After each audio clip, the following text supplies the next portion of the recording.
Hello, my name is Bobby Hayler. I'm the dressage rider for Dressage Deluxe.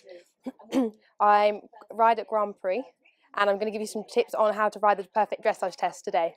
So the main thing is to focus on your warm-up. And I don't mean suddenly go to a show and create your own warm-up before you go in, because occasionally what happens is then your horse gets nervous, you get nervous, and together it doesn't really work. So what I think that the best idea is to do is have a good old warm-up that you do at home. So every day your routine is the same warm-up. So you know the warm-up, your horse knows the warm-up. So when you get to a show, there's no problem because you both know the warm-up. And then you can focus really on how the horse is feeling underneath you, and then you know that there's other options to your warm-up that you can add in. And it's really important that you know your test. Don't suddenly think, oh, 5 minutes before you go and I better read my test, because at that point, if you don't know it then, it's too late.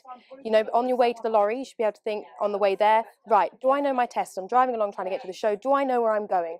You know, if I suddenly have to stop and think about something else, do I know exactly where the circle needs to be, how big it needs to be? Because if you're in the test and you're suddenly thinking where you're going, you're not thinking about your movement. And the ideal thing is to do when you're actually thinking about the movement is to be thinking about the next movement halfway through. So you're never really worried about where you're going, and you can always focus and get the best quality out of you and your horse in every movement. It's really important as well when you come down the centre line that you halt, salute for a 10. You tell that judge that you're going to win. Then you trot off, you track right, and then you start your test. It's really important the judge knows that you're there and you're going to win it. You look proud, you look tall, and you're ready to go.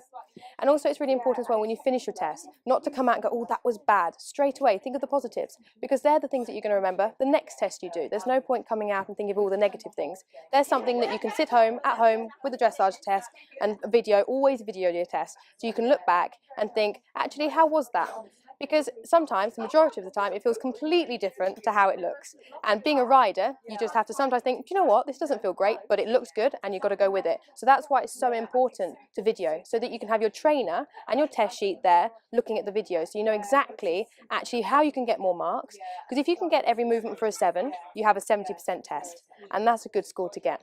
So if you can really think of all the things that you could do to really work on that 70%, it's possible for everybody. Whatever level you are, it's possible. All you have to do is have the determination and the plan. It's all about planning and having the routine to go into a competition. If you're thinking about how you're supposed to ride the movement in the warm-up, it's too late.